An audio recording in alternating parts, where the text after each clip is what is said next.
Zeus ficou lá com os céus, né? E Poseidon ficou com os mares. E aí, já fazendo analogia, para quem não sabe também, Zeus, analogamente, é Júpiter, e Poseidon é Netuno, tá? Então, ele ficou com os mares, Hades ficou com o submundo, e Zeus ficou com o céu. Então, a ele coube ficar com o submundo, ele era ali tido como muito insensível, impiedoso. A lei hermética, o princípio da polaridade, que diz que tudo é dual, tudo possui polos, tudo possui seu par de opostos. O semelhante e o dessemelhante são a mesma coisa. Os opostos são, em natureza, idênticos, porém diferentes em grau. Os extremos se encontram. Todas as verdades são apenas meias verdades. Todos os paradoxos podem ser harmonizados. Isso é uma lei hermética do Kybalion. Acho que vocês já devem ter ouvido falar. É bem... Se popularizou muito, né, nos últimos anos aí. Atribuído a Hermes Trismegisto, o 3 vezes grande, que fala nada mais do que luz, sombra, noite, personificação do Plutão. Ou seja, esse Plutão provavelmente manifesta alguém na sua vida. E aí, de acordo com os assuntos da área em que ele está, ou seja, da casa em que ele está, tá? Tem essa analogia com o mito de Fênix, como a gente já comentou. Violência no sentido também, por exemplo, violência doméstica pode significar também violência doméstica, tá? Dependendo de como estiver ali. Punições, castigos, segredos. Por exemplo, um Plutão de 4 pode ser uma pessoa que a família tem muito segredo. Muita coisa guardada, muita coisa que tampada ali, sabe aqueles esqueletos dentro do armário? São pessoas que podem ter questões assim, né, na vida dela, e que ela vai descobrindo, tipo, que no negócio que ela nunca nem imaginava que aparece ali para ela. Então, segredos de família podem aparecer também, em que ela fala: o plutoniano positivo desenvolve a capacidade de curar devido à necessidade de curar os efeitos de uma infância difícil ou de circunstâncias de vida difíceis.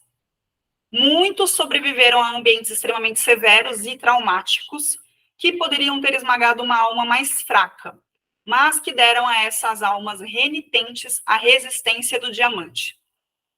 A gente tem a casa 12, que é uma casa que fala da vida intrauterina, que fala de quando a gente estava na barriga da nossa mãe.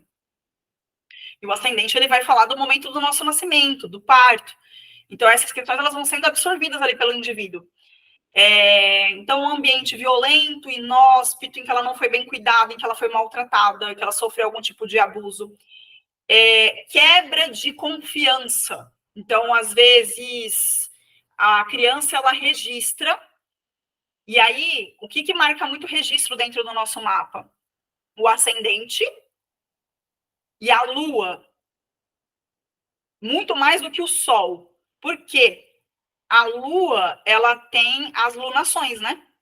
Quantas vezes a lua registra ao longo do ano? De 12 a 13 vezes. E aí aqui, gente, eu tô...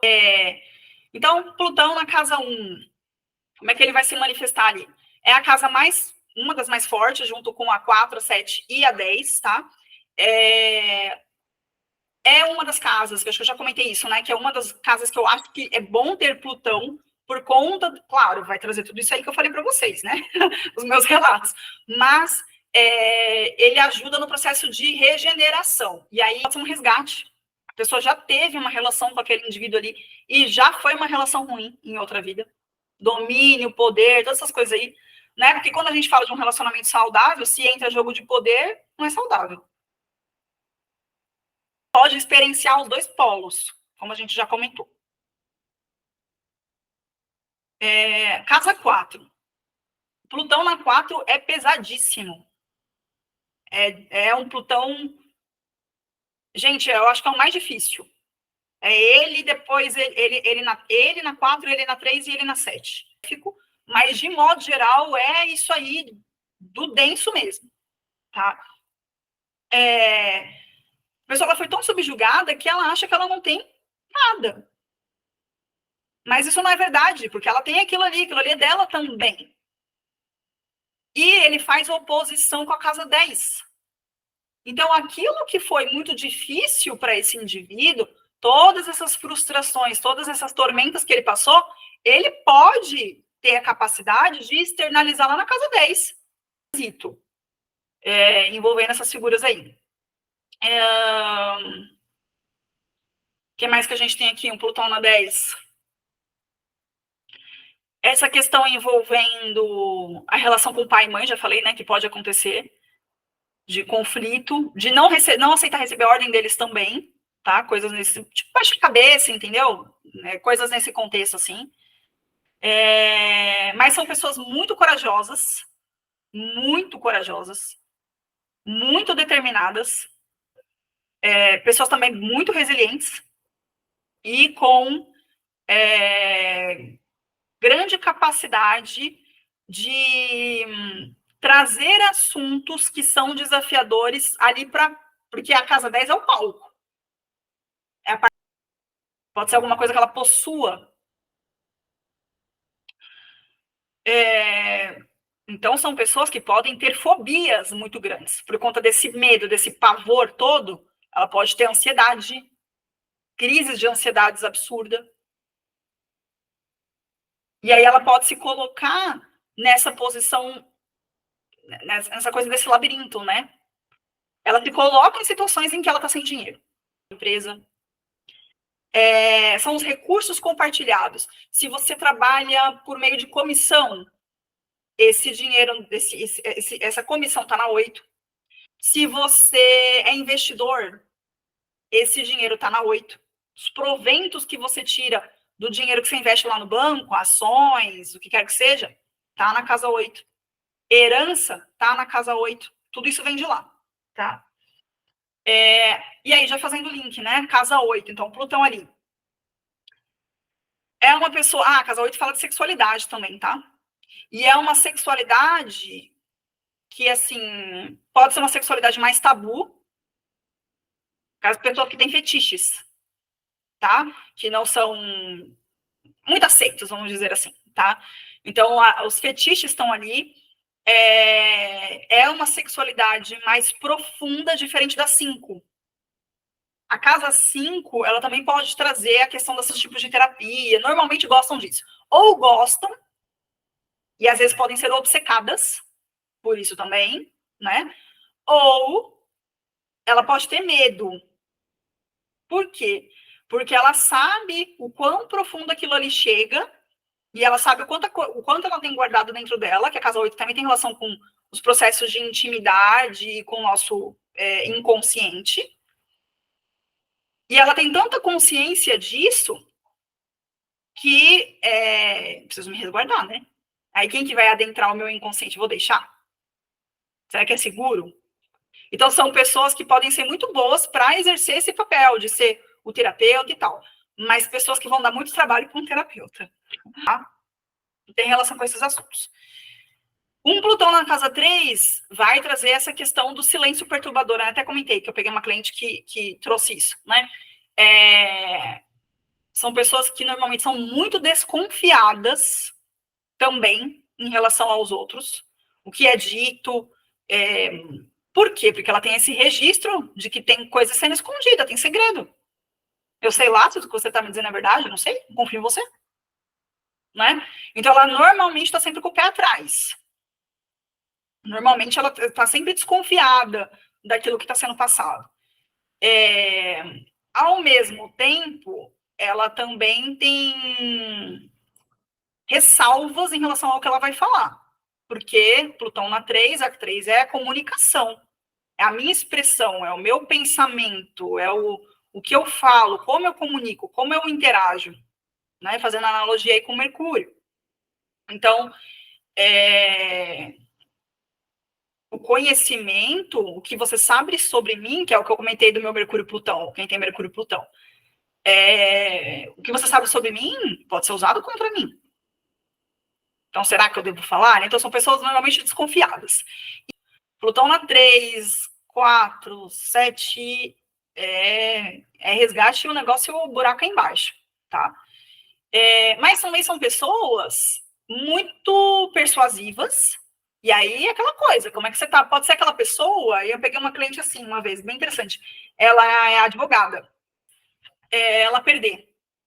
Tipo azarada, é isso. Nesse sentido, tá?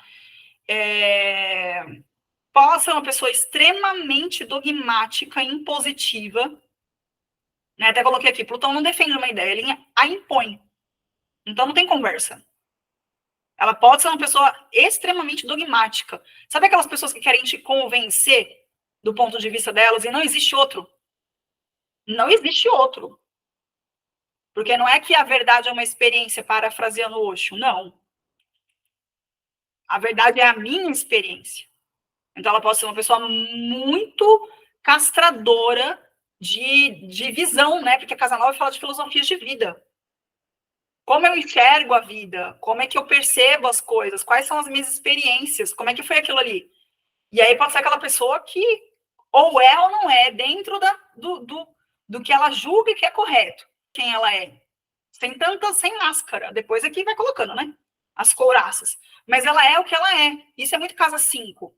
É a autoexpressão, a criatividade, a imaginação, você colocar os seus projetos para o mundo. A casa 5 fala de romance também. Não é a relação de 7. A 7 é compromisso. Firmei um compromisso com alguém, assinei alguma coisa, ou, ainda que eu não tenha assinado, eu dei minha palavra. Aquilo é um compromisso. Na 5, não, é um negócio despretensioso. Né? Então, uma relação que você tem com alguém ali que é de uma noite, enfim. Mas também pode perder para casar. Pode perder muito, mas também pode ganhar. Faca de dois gumes. São pessoas, normalmente, que não têm medo, são pessoas muito corajosas e que, por serem muito corajosas, podem se colocar em muitos riscos também. Tá? Não falei falei da 8, né? Questão dos riscos, a 5 e a 1 também, tá? Não sei se eu falei, acho que não. Na 1 também. Pessoas que, enquanto projetos pessoais do indivíduo, eles tendem a ser a maior forma de transformação dele. Só que essa transformação, ela é muito dúbia, porque eu posso querer, de forma inconsciente, exteriorizar e refletir aquilo que eu passei na minha pele, se não estiver bem trabalhado em mim, essas questões plutonianas, eu posso fazer isso com os meus filhos. E aí eu posso ter um filho de Plutão na 4, por exemplo. Tá? Porque eu não sei lidar com aquilo ali, não lidei bem com aquilo, dentro de um grupo, dentro de uma seita, vamos dizer assim, da minha tribo, dentro da minha tribo, tá? Então, Plutão na 11 pode trazer lutas de poder com amigos, sim. Pode ser uma pessoa que pode colocar ou estar em risco por conta dessas relações que ela tem. Sabe aquelas pessoas que incitam os outros a terem uma atitude violenta? Essas coisas que às vezes a gente vê em grupos, ou que a gente vê nas redes sociais mesmo, né? Que a pessoa ali, ela sente que ela está imune, porque eu estou num grupo, eu estou aqui meio invisível e tal, e aí aqui eu faço, oba, faço o que eu quero, né? Então, esse Plutão pode se manifestar dessa forma, ela pode ser a pessoa que se subjuga, ou a pessoa que subjuga os outros a exercerem coisas nesse contexto, se isso não estiver bem trabalhado. Pode ter relações de amizade muito possessivas e simbióticas. Na casa que fala da rotina, do trabalho, do dia a dia, dos hábitos, da saúde. Plutão aqui, a pessoa pode ter problemas seríssimos de saúde, já até comentei, né? Envolvendo câncer, inclusive, doenças bem sérias, mas também esse mesmo Plutão tende a fazer com que essa pessoa cure essa doença.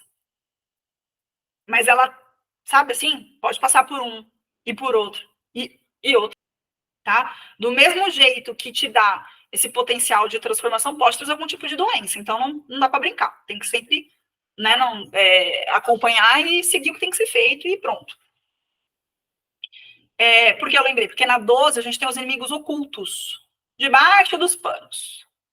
Aquele que faz sorrateiro, finge que é teu amigo, tá na tua casa, quando você vê, tá, entendeu?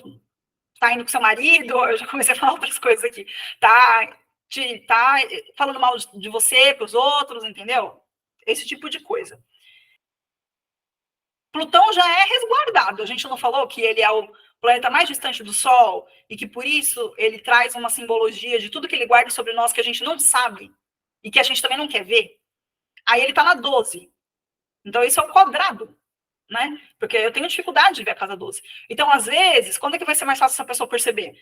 Quando ela estiver passando por um trânsito, o Sol, vamos dizer, o Sol bota o holofote. Sol passando pelo signo que ela tem ali, com Plutão, né, na 12. O Sol fazendo oposição, então quando ele estiver na 6, opondo esse Plutão na 12. Fala sobre esses assuntos, fala sobre relações, prazer, desejo, etc.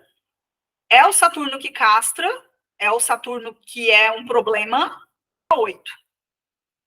Que está de mãos dadas com Lilith, que também fala de sexualidade, dentro da 8, que é uma casa que fala de tabu, então problemas envolvendo esse contexto, e que está de mãos dadas com o nó do sul. O nó do sul é aquilo que a gente traz de outras vidas, porque aí ele vai remexer não só com os assuntos da casa em que ele está passando, mas ele vai remexer com toda a estrutura.